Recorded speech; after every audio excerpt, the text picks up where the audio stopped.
diesel is filled in. So if diesel is not filled in, the contract is not complete, and therefore the bus cannot be run. You cannot break upon and work out different elements of the expenditure that is going to be incurred by that person. Ultimately, as a contractor, I am hiring the bus for which I have to pay all the expenditure of running the bus, and all headache of running the bus is on them. Tomorrow he would enter into an agreement that okay, as and when the seat cover is torn off, I will repair the seat cover, you pay separately for seat cover. As and when the light is broken, I will replace the light, you pay me separately for the light. And can you say that yes, I have reimbursed light expenditure, I have reimbursed? It cannot be done. Same principle should therefore apply. Moreover, 194C says that some paid, not income paid. Exactly. Some paid. But that is what I'm saying. But question is that reimbursement per se would not invite TDS. But if there is a work contract in which payment is affected under 194C, then there is a requirement of deduction of TDS. Let us appreciate the wording of section 194C.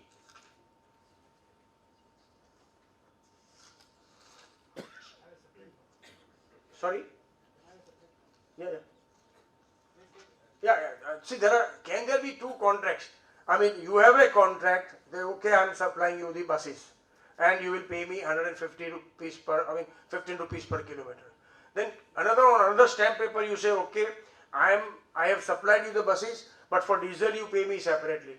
Same situation can happen. You can have a third contract that I have supplied you the buses, but as and when the seat covers are broken or seats are broken, you will reimburse me.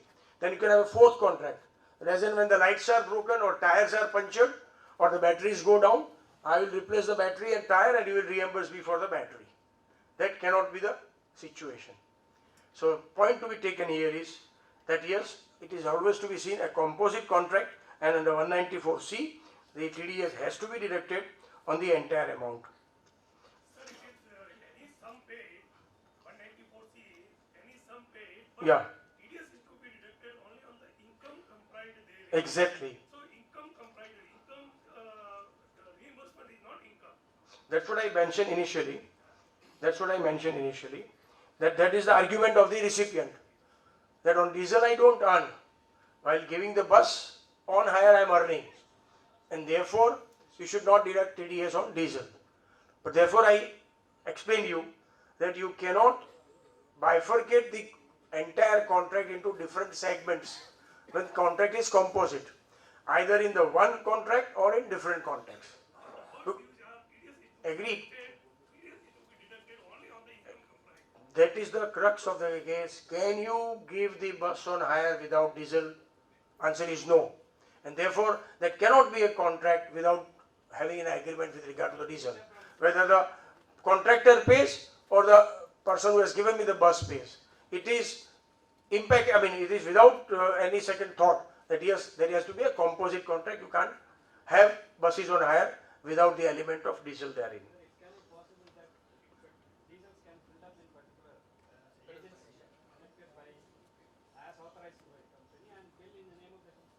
Yeah, these are the stage 2 and stage 3 with regard to the element of payment, how and when the payment is to be made. As a contractor, I cannot control who has gone to which petrol pump, how much diesel was put up, what was the average, whether he really went there or went to other petrol pump, whether he really filled up the diesel or only bill was obtained. All those things are not my headache. My headache is to take bus on hire, see that on every 1 liter of diesel my bus runs 10 kilometer. So at the end of the year, end of the month, if 10,000 liter of diesel is there, I should have 1 lakh kilometer reading in my bus. That will give me a comfort level. It could be 99,000, it could be 1 lakh 2,000. Otherwise, I cannot keep another person to monitor what is the diesel filled up and what is the bill received in that. I mean, these are the ground reality of the business considerations. Moreover, TDS is advanced tax. Although circulars instructions are that it is better to follow instead of spending time on that. Exactly. Yes. Now, what will be the situation about the import clearing agents? Yeah, I have that matter in that. No, clearing and forwarding agents for those who are importing. There, the board circular is there. There are two decisions also there which I have mentioned in the subject matter.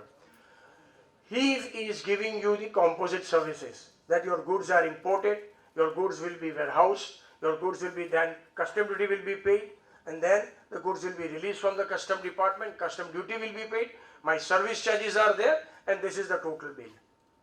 On the total bill, there is a contract and you have to deduct tax under section 194C on that.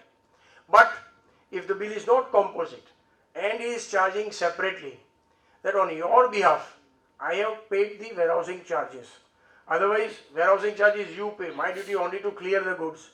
Because the goods were not lifted immediately, because the goods remained for some time, because the damage was required to be paid for late, I paid. This is the bill of the custom department for warehousing charges. You reimburse. On that, there are decisions that for forwarding and clearing agent, if there are reimbursement of expenditure separately billed, not in a composite bill as per the composite contract, then TDS is to be deducted only on that and not on the clearing and forwarding charges. So it's a good question, but that is what we have to keep an eye while, as I said, mentioned, doing the auditing. There may be cases, one travel agent issues composite bill, another travel agent doesn't issue composite bill. And then the article clerks or while the time of audit, these things are not looked upon appropriately and the failures are noticed by the department. So that is what I thought we should be in on that. Then wages paid by the Mathadi board, as you know, in Maharashtra, the situation, the Mathadi board would say, no, you pay me, I am going to engage this particular labor only. So I am not concerned with the laborers which he is hiring in turn. I am only concerned with that group head or Mathadi person. So my contract is only with that particular person, and whatever I pay to him, whether he in turn paying to those persons are such who are not having taxable income or whether they are having taxable income is not to be seen, and based on that the TDS is required to be made. Now then,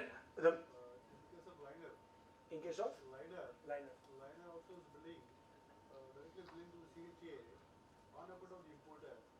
And in fact, CHA pays the liner and all paint charges, customer charges.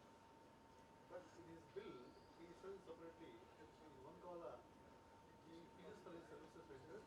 The other column, various expenditures which he spent on the importer, and totally he is billing to the importer. Principally, when he was billed by the liner, and all, he is reducing taxes. He is paying to those who. But in fact, he is acting as an agent between the importer and the liner. Cargo link. Yes, sir. see, in these also there are two kinds of persons working. Sir, what you do for the benefit of all of this, you repeat the question. Otherwise, he is speaking. Yeah. A last What he person says may is not with know. regard to Either you fully present the presentation over. then he's on the first row and we'll give speaks the very mic to slowly. But Will Circle. I explain. He's talking about the liner agent, person who are imported the goods on ship, and then various kinds of charges of crane charges, moving the ship from main ship to the smaller ship, and there are a number of other services which are provided. He says there are two kinds of service. One is that he is acting as a clearing and forwarding agent, and second, providing various kinds of services like giving the crane, the goods are very heavy, so he has to lift, he has to do other kinds of services from main ship to the small ship, and those charges are paid. Whether on that TDS is required to be done or not.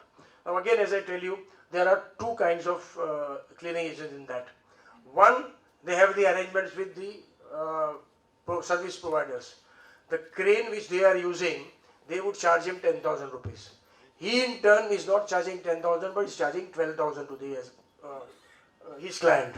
Similarly, other service charges which he has paid to the foreign party or the foreign ship is say 1 lakh of rupees. But he in turn is charging only 1,20,000.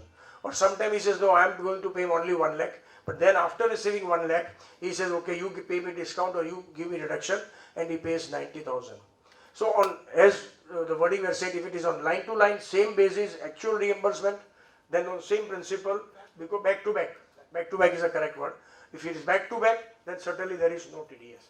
But the person is adding his element of profit secretly or otherwise, certainly on the entire amount, the TDS is to be required. Just like CA bill. CA bill. Auditing the CA bill, you take back to back or you want Yeah, no, that I'll tell you. That is all. We are doing some audit, and the audit place is very far. Article assistants put the bill. Went by BRTS bus, 35 rupees going, 35 coming. Then the senior goes by scooter, so he's paying 150 rupees. So at the end of the year, when the entire audit is done, the total actual expenditure as per the vouchers given to us and on diary tell you that yes, it is 85,000 rupees. Now, if honestly the firm bills 85,000 rupees and recovers 85,000 disbursed, certainly there is no question of TDS on that. But if I am saying audit fees 10 lakhs out of a pocket expenditure, 2 lakh lump sum or 2 lakhs, then my bill is of 2 lakh 20,000 and TDS has to be required by the client on 220 and not on 2 lakh of rupees. So I have to be very clear that yes, these are the actual expenditure. If you want the vouchers, I will show you the vouchers. Like bank branch, people are sometimes insisting, okay, show us the vouchers. And some of the complaints unfortunately we are receiving only because appropriate evidences are not kept for the out-of-pocket expenditure incurred by them. But if they are required, otherwise their entire element will be there. Now the 194C, as I mentioned, there is a work contract. But the most important point then now comes is with regard to 194H, commission and brokerage. Here the only thing that we all have to remember is whether there is a relation between principal and agent or not. Moment the relation between principal and agent is established, it is in the nature of commission, it is in the nature of brokerage, by whatever name you called. But if it is on principal to principal basis, it is definitely not commission. Even if you write in your books of account the word brokerage or incentive or anything, the provision of section 194H are not attracted. Now, how do you verify whether the relation is on principal to principal or principal to agent? Number one, based on the agreement, if at all there any, that I am going to supply you at 100 rupees, you sell it at 110, and your bill must be 110. 10 rupees you have to retain as commission and 100 rupees you have to pass on to me. Or my bill to you is 100 rupees, you sell it at 100 and I'll give you commission of 10, you pay me 90 rupees back. These are clear-cut agreement, clear-cut understanding and examples of commission. But there are cases where I say, okay, I am sending you the goods for 100 rupees, you in turn purchase it from me at 100 rupees, you are at liberty to sell it at 105, 110, 115, whatever. Every time I give you the goods, 100 into 10, you have to send me the 1000 rupees back. What you are doing with regard to selling of my price is not. You are accounting for it as your purchase, you are accounting for it as your sales. Therefore, there are relations of principal to principal. For example, all these textile mills, there are many textile mills who are having the agencies, Raymond's or Dinesh Mills or Red and Taylor. They say, we will supply you all this cloth to you, various kinds of cloth.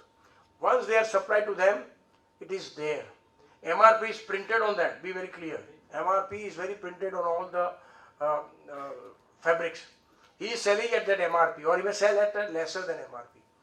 Company is billing to them that I have supplied you this much material, this much cloth, this much shirts, this is my total bill, you pay me. Now you are selling at MRP, less than MRP, on Diwali or Christmas you give discount or you don't give discount, it's all yours. Whatever goods are pending with you is also yours, you have to sell it off. Then it is principal to principal. But there are others, in the case of franchises, they said, okay, take this 10,000 shirts, 5,000 trousers, sell it, MRP is 1,000 rupees, you can sell it not less than 900 rupees, you can sell it 1,000, you can, good market, you can sell it 1,010 also, 1,050 also. But end of the year, it is out of fashion, goods are not sold, you give me the refund back. I'll take those goods back. And the credit will be given appropriately. So there, the relation is certainly that of the principal and agent. So what is to be examined by all of us while invoking the provision of section 194H is that yes, a person not being an individual, when he pays to a resident any income by way of commission or brokerage, shall at the time of credit of such income or otherwise when the payment is made has to deduct the TDS. So that is what the important is that with regard to 194H. Then we come to 194I. Now that was with regard to the rent. Many issues earlier arose that what would happen if I am hiring a cold storage. But now the definition is very clear. 2% you have to deduct if you are hiring machinery or plant or equipment. And 10% for the use of land or building or land appertaining to or a building including factory building, furniture or fittings. And rent they have covered. All rent means any payment by whatever name called. Now there are smart people or English people who say compensation for the purpose of occupation of your premises. I said, where is the rent? by terminology, you don't change the character. Ultimately, he is giving you the premises, you are compensating him by whatever name, it is a rent. So that's why the definition has been clearly provided, that by whatever name called, whether it is the nature of lease, sublease, tenancy, or any other agreement or arrangement or understanding whatsoever. And maybe for land, building, land and building together, machinery, plant, equipment, furniture and fittings. So all the items possible that could be hired is now fully covered under this definition 194I, and we have to see. Question arose in the case of cold storage, that when I am hiring a cold storage, a huge cold storage, and I am just giving him 1000 kg of potatoes to keep it. He may keep it on the north side, he may keep it on the south side, he may move it from time to time. I am not hiring a particular area of land. I am not hiring a particular premises of building. What I am hiring is just a plant and machinery. Cold storage is ultimately a plant and machinery. And therefore, if I am covered under that, 2% for the use of machinery, plant or equipment, and not 10%. In case of cold storage, you can safely argue, but otherwise, whenever the two kinds of doubts are there, my personal advice, I will be also saying that at the end of the representation, that do not try to interpret and not to deduct tax or deduct tax at a lower rate. Always try to deduct at a higher rate, as I just mentioned with regard to the diesel expenditure. 194 J with regard to the professional and technical services, fully defined. I did not take your time on that.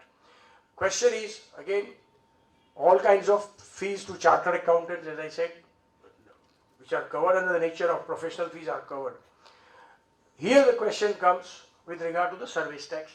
It has already been clarified that on element of service tax, you have not to deduct TDS, because you are collecting and you are paying. So your bill is 1 lakh, you are raising 1,12,000. Client issues check of 1,12,000, but he will deduct tax only on 1 lakh, on 12,000 service tax. There is no liability to deduct tax. The $1 million question for professional, all of us here is, all of us maintain our books of account on cash system. Now I don't know how many from here are liable to service tax, but those who are liable to service tax, we are now knowing that for every quarter, based on the bills raised, we have to pay the service tax. Right? Now service tax notwithstanding the amount received. So what happens that from the month of April, May, June, 3 months, you already raised the bill of 10 lakhs of rupees. And out of 10 lakh, as per our practice, I don't know how smart or well-timed businessmen and industrials are here in Chennai, but normally unless 3 months or 4 months are over, and unless you send telephone reminders by 3 to 4 times, and send your person to collect check for 3 to 4 times, clients don't pay. They feel, aapko kya zarurat hai? You are the last person for the issuance of check for them. So now we have to make them realize and understand that no, moment I raise a bill of 1 lakh on you, I have to pay 12,000 from my pocket. I can't do it. I am not a businessman. I am not an industrialist. I am not an investor. Whatever I earn is I am earning from you, and therefore you must pay me. And therefore it is extremely important for all of us. It has made substantial difference in our office at Ahmedabad, I can share with you. Earlier, when the outstanding used to be of 3 years, 5 years, 7 years, and we also were not keen. Aayega paisa, kahan jane wala hai? Client is safe. After the younger generation joined and the amendment came, we have made them realize to the clients that no, moment my bill comes, within 7 days you have to make the payment. If you write 7 days, they will at least send by 17 days or 27 days. And then you have to make the appropriate follow-up. But now that is one aspect of collection and payment of service tax. Second important aspect of professional fees received vis-a-vis TDS granted. We both have discussion on that, me and Girish Ahuja on that. See what happens after the introduction of Form 16A and 26A. You are sending the bill. Client is accounting the bill immediately on 31st March. He is deducting the tax and issuing you a 16A. On 1 lakh of rupees of bill, he has issued 16A of 10,000 rupees. But the balance 90,000 is not sent to you. Said, sir, I don't have money, April mein de dunga, I'll send you in June. June goes, September goes, you do the follow-up. It comes after 9 months. Now when the return of income is filed, what is to be done for that 10,000 rupees TDS, 16A certificate credit you have already received? There are 2-3 options in this. what is the practice prevalent in Ahmedabad for that matter in Gujarat is that you have 10,000 rupees 16A received, therefore for all purpose you have received 10,000. So show that 10,000 as your income and claim the credit, and it is being accepted by the department. That's point one. Point two, that no, you don't show that receipt because income has not been received in that form 16A, income comprised in that 16A, and therefore you claim that by filing a revised claim of TDS once you are getting the 26A. And now I am told that in the CPC they have made the appropriate arrangement to revise your claim of TDS if it pertains to the period for which 60 days of an earlier year, 26 days of the subsequent year. Sir, can I make an observation, sir? Yes, please. The amendment has already taken place. If you look up, because he doesn't file a return, he is a big I'll office tell you. man. His officers, his employees will file or whatever the chartered accountant. If you look up your column of TDS, there is a system of now carry forward and brought forward. Meaning very clear. Section 199 read with rule 37BA. You will have to carry forward that. Now it is very clear, now it is in the return. Earlier it was not. I know. So therefore, you can't take the credit unless the income has been booked. Now it is very clear. Earlier, I you know, could but do that's where we differ even last year. My view is still very No, but sir, clear. now the law has No, no, come. I'll explain that. I'll explain that. I appreciate the honest difference of opinion. Because my view is this, that I carry forward till what time? Until what time I am not, one second. There are clients, let me tell you one example of income tax department. I was appointed as an audit for one, special audit under 144B, right? March 12 I did the audit. April 12 the bill was sent. Now if I am showing that bill in my books of account, I immediately on that amount I have to pay service tax. Department is not going to take care. Department approved the bill, but they did not give me the certificate of 16 immediately because they might not have carried their own system. They have single entry system. Now, after consistent follow up, they said, okay, we are now issuing you 16B so that your right to receive the payment is finalized. In future, another CIT or approved authority may not disturb the same. So they issued me 16B, now 16A, and I am taking that credit. Now I don't know. Now they are saying that they don't have money to even pay the drivers on which they have taken hire. They don't have money for the taxis that they have taken on hire. My audit fees, they according to them will come after 3 years. As of now, everything is freezed. Monies are not released. Delhi, it may be a different situation. You do follow up with the local guy there because money is coming from Delhi. But this is the situation. Now for 3 years, I keep track and carry forward. That is the I know that's the. I mean, system has given that column, but I have still a right to offer that as my income and claim credit. Question would be, can you deny the credit? My answer is no. Because I have offered the income which is in that form 16A. So it is for me even after the amendment. This we had discussed this last month. I had examined the form also. And therefore I said that the system has made those appropriate amendment in the rules. Question is, I have the right to offer my income, and once I offer my income, I have corresponding 16As available. What is the point? It amounts to that against 10,000 income shown, I am claiming 10,000 credit. What is wrong in it? No, you will get credit for only 1,000. No, that's what I am saying. Let me say it is not so, because where under the Act there is a provision that if higher TDS is deducted, I will not be given the credit. Let us argue this further legally. Under 194C, you have to deduct 2%, but the client deducted 20%. Vilio says no, the law says 2%, I'll give you credit of 2%, I'll not give you 18%. Certainly no, I'll get credit of 20%. Here the person has deducted 100%. What is wrong in it? Sir, whatever. I mean, this is the argument. I mean, this is the argument. We may differ on that, and let us continue to differ. But No, let me come to you. This is not a difference. What I am saying is there is section 198 which is talking about that if the TDS is deducted, is it treated as income receipt. This is talking about section 198. I am not denying that fact. The income receipt will be 10,000. And rule 37BA sub rule 3 says that it is proportionate. If it is income No, received proportionate proportionate, is you'll get the credit proportionate. So now it is there. Earlier I could agree at that day when we were discussing. That day I had not seen the form, and I made it a point to see that the form has all those details. So the form has a detail of carry forward. Now you will not get the credit. You will have to carry forward maybe any number of years till it is finally income is booked. Now it is the rule, sir. I've checked up, will proportionate, we'll check up again. Proportionate 37BA rule 3. Yeah, we'll check up. 3. Yes. Yes, please. One second. Pardon me? Sir, academic discussion, please don't feel bad about it. There's always gray area, even in the courts also. You have so many discussions, and the judges also differ. Then there is a third judge who will come into picture.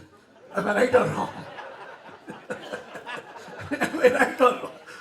So there is a division bench, there is a larger bench, there is this thing, and then you go to Supreme Court. I'm not saying that he was not right. At one particular time, he was 100% right. We were doing all that. But now, because of the specific rule 37BA and the thing, because 37BA talks something else also. Suppose I have given gift to my wife and she has deposited the money in the bank and gets interest. TDS will be deducted.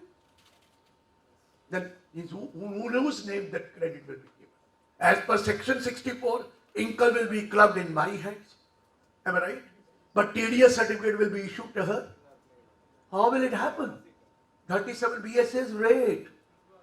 You give an undertaking to the bank that this is the income which is to be clubbed in my income, in my husband's income. The undertaking will be given by the deducting. That this is an income which is going to be clubbed in my husband's income. Kindly deduct the TDS from this and deposit in this PAN number, which is my husband's PAN number. And this is a system which can be brought to take a credit of that amount. So therefore, in the case of trust also, sometimes money deducted in the name of trustee, but credit is not to be given to the trustee. Credit has to be given to, in the name of Karta, if it is HUF, then what will happen? This is why the reason came that you give an undertaking and the TDS will be deducted from that income, but will be deposited in the hands of that person where that is going to be. So that's why when you were president, it was different. Now after that you left, we have got lot of discussions on TDS, sir. Yes, you had some question?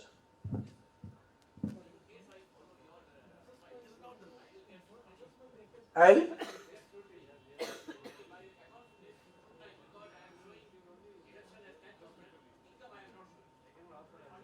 No, it doesn't happen. I can assure you it doesn't happen. In my cases, I am not selected for scrutiny. And it is happening for continuous year. See, my viewpoint is this. What he says is correct, absolutely. Rule is appropriately amended. There is a change in the format of the form. But my contention is on the section. We always argue rule cannot supersede the act. No amendment in section 198 and no amendment in section 199. 198 still says tax deducted is the income received. Is all sums deducted in accordance with the provision shall for the purpose of common income be deemed to be the income. Yeah, so I am doing it. On verification, will the director confirm that he has deducted 100%? No, in 16 is, gentlemen, on 16 is mentioning 1 lakh and 10,000, 10%. So there is no question of 100%. I am drawing the logic that department cannot say that I will give you credit only of 10% of 10,000. That's what I am trying to say. Because in 16 he has to mention that he has deducted 10,000 on 1 lakh. So there is no question of that person wrongly saying I have deducted 100%. I was just giving you the, anyway, we can, ultimately what I am trying to tell you, you have option. You can claim it in this year if you want, or if you want to follow the form 32 amended, you can follow that 32 amended. But the tension and problem of not getting credit is now done away with. That's the whole idea of this discussion. Can we have the client to pay 10,000 rupees of which rent, 10,000 rupees of which 10,000 is the payment, 1,000 is ADF, and balance it's only a part payment. Can we make it? There is no question on that. 37BA sub rule 3, which very clearly says if the payment received in installments, then proportionate credit will be. Then proportionate. So Then this is 10,000. proportionate credit you will have. So once he pays you 10,000, he gets 1,000. It means out of 1 lakh bill, he has paid you 10%. And on that 10%, 1,000 credit. That doesn't mean the settlement of the bill. So now it will. Right. Because now it has come in the return. Earlier it was not there in return. But in my cases, I've already shown like this and I'm getting credit for that. I'm getting credit for that. What do I do earlier?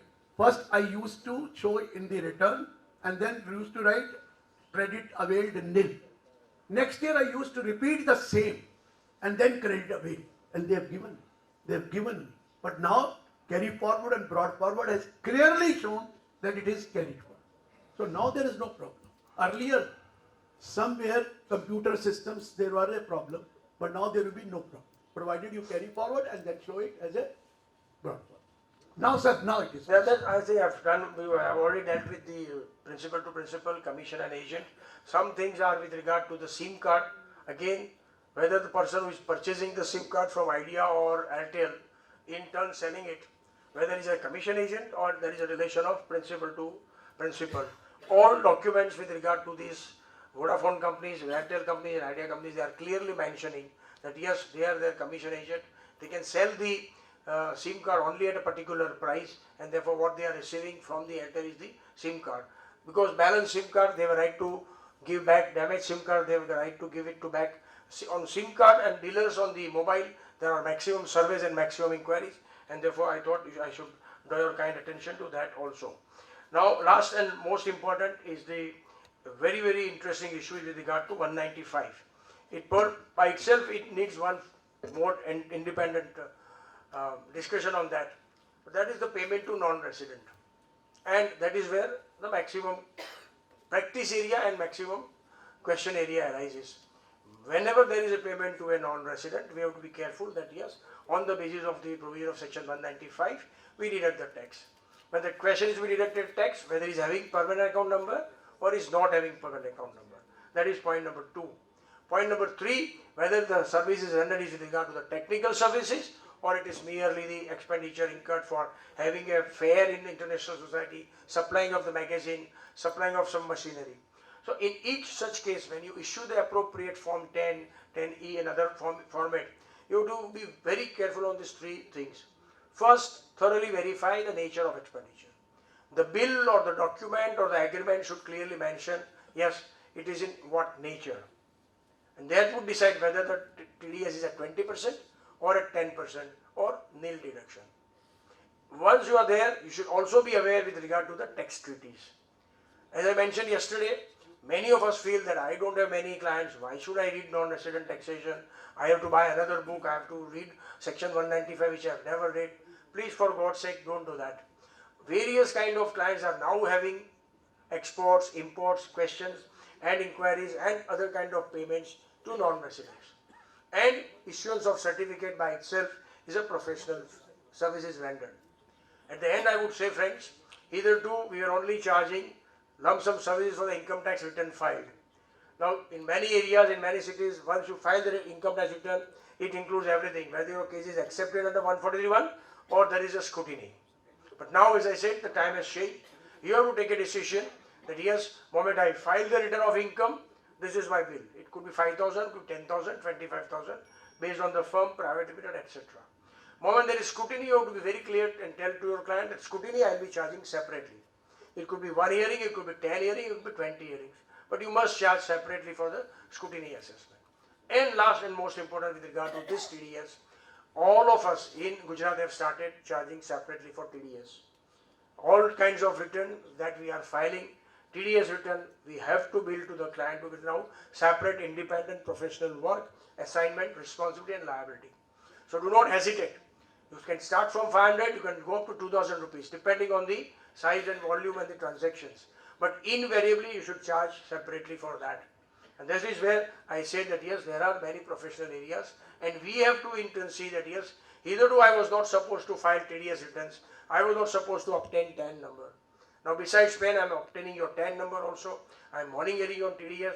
If you have committed the mistake, I am rectifying it, I am drawing your attention, seeing to it that yes, it doesn't invite disallowance.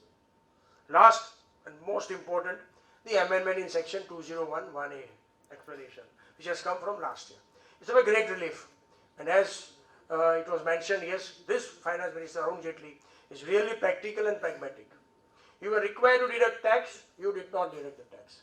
Unquestionably, you were clearly covered under the provision. For any valid, genuine reason or omission or mistake, you did not. But the other party has shown that income in his books of account. He has shown that income in his books of account, he has filed the return of income and has offered the payment made by you as his income. And then he issues a certificate in the prescribed form to you. Then the question of disallowance would not arise. Because government does not want the collection of tax at two places. Here, the earlier requirement was that you were required to deduct tax, and if you don't deduct, the disallowance was there. Now, 30% of the amount not deducted as per the amendment will be disallowed if it is not deposited in the time. But question is that you have not deducted and the other party has deducted. There is a special provision introduced from last year. Important thing is, don't encourage client that okay, don't pay, that client must have paid and therefore don't worry. By and large, we must insist rather, I would say, that please deduct and pay in time. But unfortunately, or in such an event, if it is not deducted, certainly you have now the benefit of the amended provision of section 201, 1A explanation. The other party has shown in the income in that part. But again, that's very difficult. I can give you the latest example which is there before me in appeal. That he had made the payment to Reliance Mutual Fund and ICAI some another big mutual fund. Now that is the year of 11-12 when the disallowance was made, assessment year 12-13. Now there is one Bangalore judgment which says that though this amendment is made in 2013-14, in spirit it is retrospective. So even for earlier years, you are in a position to show that the other party has shown the income, no disallowance is called for. Now you write to Reliance Mutual Fund or such a ICICI mutual fund and tell him that I have made you payment of 1,50,000. That company have so many billions of transactions. Would they be in a position to find it out, find out whether they would confirm and issue the appropriate form, and if issue, when? These are all the practical difficulties. And therefore do not wait for that, no, whether it is Reliance or whether it is short private or small firm or private limited company, why not? But there is no compulsion from you to insist on them. You can only request him to issue. For any reason that certificate is not received, not available to you, you certainly lose and the disallowance will be called for. And therefore, it is extremely important that yes, you are not always taking the benefit of that, but that provision is now available. That is what I thought I must share with you, friends. Friend, last 2-3 years before I had come here and I had shared with you the importance of the balance sheet of life. That was with regard to the entire family.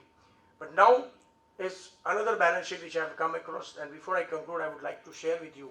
For the end of the day, whether you are at home or at office, whether you are in seminar or in the picnic or in residential course, the mind always works on the accounts and balance sheet. And he said we are more immune to the accounts rather than to income tax. Though our major practice may be in income tax, but our core practice is finalization of balance sheet, accounts and audit. So what is that? What is the balance sheet of the life? When you are born, it is opening of a financial year. Your every day is your journal entry. Whenever you meet someone, a transaction takes place. Today I have done so many transactions. When you make someone smile or someone makes you smile, it is a contra entry. When you help someone and your help is acknowledged, it is a cash sales. But when you help someone without any acknowledgement by the other party, and it happens day in day out, it's a credit sales. When someone helps you and you are thankful to him, it is a cash purchase. But someone helps you and you are not thankful to them, as I said, like Chandigarh guys, it's a credit purchase. But when you hurt someone by your act or deeds or words, it is an abnormal loss. But if you make an apology to that person, it is like an insurance claim received. But if you make an apology, when someone hurts you, without telling you anything, it is a bad debt. But if you forgive his mistake, it is like recovery of the bad debt. When you are married, it's an amalgamation. When you become parents, it's a conversion of firm into private limited company. When your children start taking their own decision, it's subsidiary becoming the holding company. When your children leaves you, it happens, the demerger is taking place. When you die, All of us are going to die one day. It's end of the financial year. What after your death? The real assessment of your life starts. All your files which are posted to God's chartered accountant, Chitragupta, he will vouch and prepare the balance sheet in his books. In his books of account, human number so and so from Chennai. Balance sheet for the life ended on so and so date. So remember, friends, your life is a gift of God. Be a true chartered accountant will be your gift to the God. So I wish you all the best, because I always say we must always feel that I adore my profession, I salute my institute, I respect my council, and I am proud to be a chartered accountant, friends. Thank you. One more question, whether on the balance sheet or on TDS?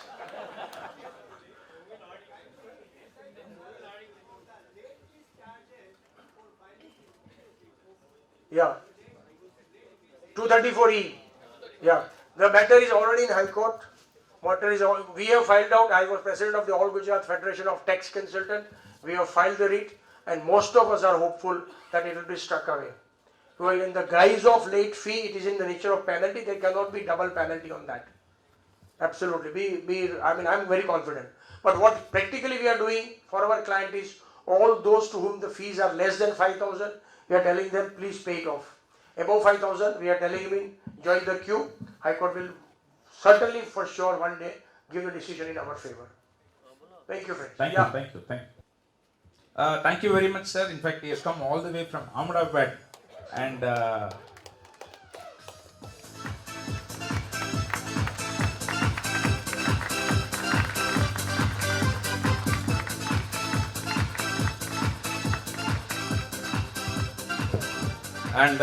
in fact, when he concluded it, the technical jargons, how we must master, the way in which he concluded, one friend is telling to his management consultant friend, have you read the news?